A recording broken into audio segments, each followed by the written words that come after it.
طريقة تيجانية طريقة صوفية مغربية صرفة، فمهدها المغرب وإشعاعها انطلق من المغرب، وشيخها مغربي أصيل، أنه ينتسب إلى عائلة حسنية، نسبه يتصل بسيدنا محمد النفس زكية بن عبد الله الكامل بن الحسن بن علي بن أبي طالب بن فاطمة، فهم أبناء عمام للأشراف الأدارسة.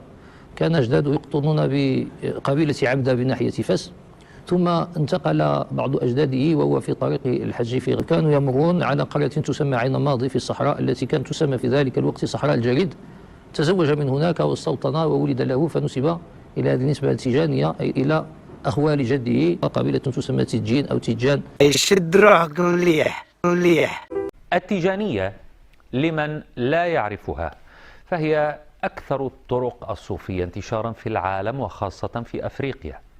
مؤسسها هو الشيخ أبو العباس أحمد التيجاني، الذي ولد في عين ماضي بولاية الأغواط بالجزائر عام 1737، وعاش في تلمسان الجزائرية، وسافر إلى الحج وعاد إلى الجزائر.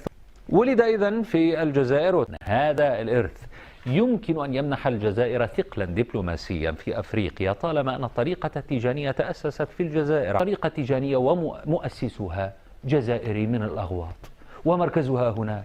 أما قدومه إلى فاس فكان مطاردة من الاستعمار الفرنسي. توفي في المغرب بعد أن أسس زاوية هناك. هذا لا يعطي الحق للمغرب للسطو على ما ليس له.